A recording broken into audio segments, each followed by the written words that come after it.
यही कमी सर। आइए। नमस्ते। नमस्ते, बैठिए सूर्य।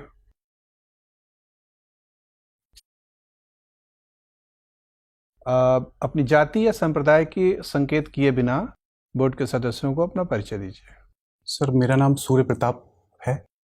मैंने ग्रेजुएशन 2016 में बीकॉम ऑनर्स और बुंदेलखंड विश्वविद्यालय झांसी से और 2018 में एमए हिंदी बुंदेलखंड विश्वविद्यालय झांसी से किया है।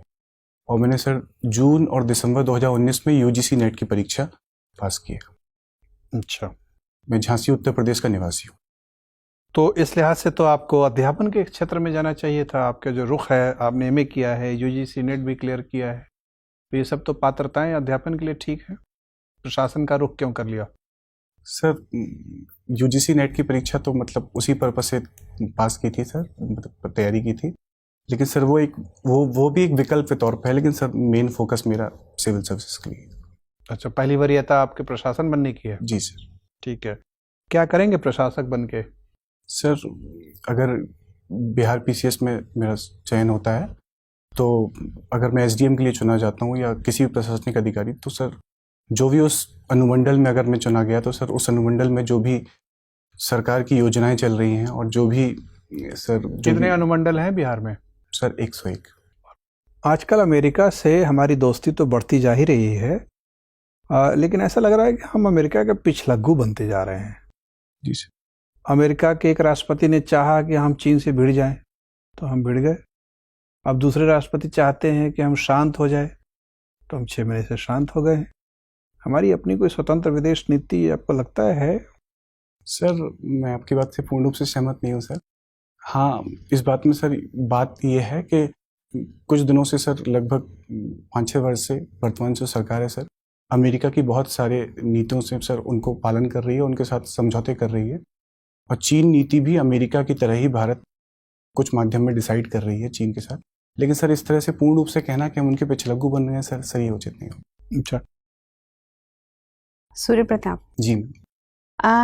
उपन्यास पढ़ने के अलावा आप खाली समय में क्या करते हैं? मैम, उपन्यास ही मेरी हॉबी है, तो मैं कहानी और उपन्यास ही ज़्यादातर मैं यही पढ़ता हूँ। लिखते भी हैं या सिर्फ पढ़ते हैं? मैम, थोड़ा बहुत लिखना शुरू किया था, मतलब ऐसे लगातार लिखा नहीं, लेकिन पढ़ता जरूर हूँ। चलिए ठीक है। आखिरी उपन्यास कौन सा पढ़ा है? मैम, मैंने 12th फेल पढ़ा था अनुराग पाठक जी का। संक्षिप्त में 3-4 सेंटेंस में बताइए कि क्या कहानी है। मैम, जो 12th फेल उपन्यास है अनुराग पाठक जी का, वो सर मैम जो अभी वर्तमान में मनोज शर्मा उसके नायक हैं और वर्तमान में वो आईपीएस अधिकारी हैं महाराष्ट्र में, उनके जीवन पर, उनके जीवन दर्शन पर वो उपन्यास लिखा गया है। और उनकी मेहनत जो एक उसका नाटक का, उस उपन्यास का नाम 12th फेल है, तो उसका यही कारण है कि वो 12th में फेल हो गए थे नकल न करने की वजह से, नकल न कर पाने की वजह से। तो फिर मैम वो दोबारा 12th की परीक्षा पास करके और बड़ी मेहनत करके फिर आईपीएस की परीक्षा पास करके पहुँचे हैं। तो उसमें उनके कुछ प्रेम संबंध और उनके मेहनत को पढ़ाई के प्रति दर्शाए।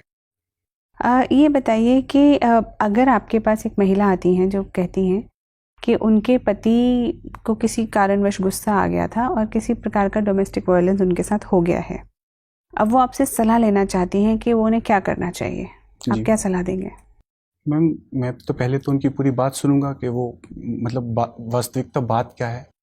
पहले मैम उनको अपने स्तर पर मैं समझाऊंगा कि अगर वो समझ के, या इस तरह का मैम बात नहीं है कि उसकी एफआईआर की जाए या पुलिस में शिकायत की जाए, तो उनको मैम समझा के मैं कि एक मौका और दें, इस तरह से अगर चीज़ें संभल जाएं। और मैम अगर इस तरह का कोई अपराध किया गया है जो मैम मतलब अपराध के दायरे में आता है, अगर इस तरह का कुछ आरोप वो लगा रही हैं, तो मैम सर उनको पुलिस के में जाने के लिए कहूँगा मैं। डोमेस्टिक वायलेंस में क्या लेवल है जिसके बाद एफआईआर होनी चाहिए?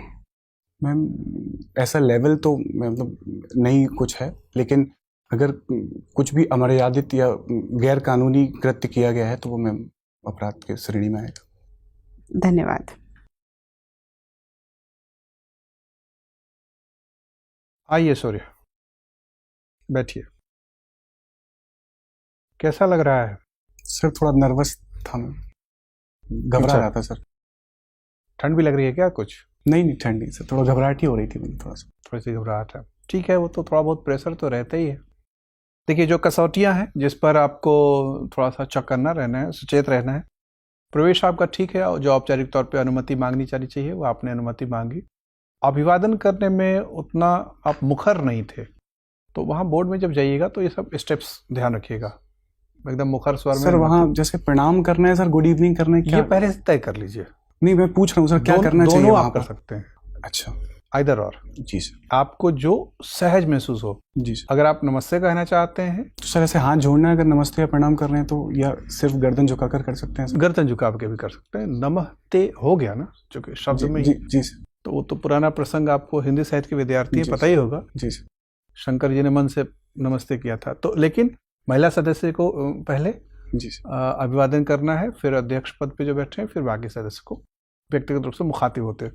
तो अभिवादन करने में झिझक नहीं होनी चाहिए, स्पष्ट ध्वनि में हो। देखिए ये सब संकेत देते हैं कि आप जो प्रशासनिक सोपानक्रम है, जी जो हायरार्की है, उस हायरार्की का शासन स्वयं अपना रहे हैं।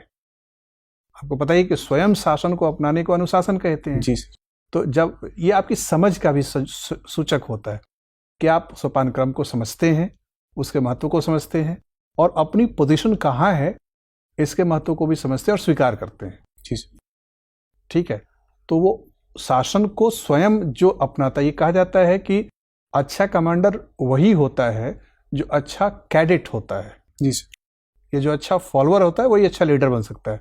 तो आप शुरू में सोपानक्रम के शासन को स्वीकार करेंगे, तभी आप सत्ता जी सर। का उपयोग सही कर पाएंगे। ये एक मैसेज देना होता है, संकेत करना होता है। इसलिए मुखर स्वर में अनुमति लेना, अभिवादन करना, बैठने पे धन्यवाद कहना, ये सब एक आदतन सहज रूप से आ जाना चाहिए।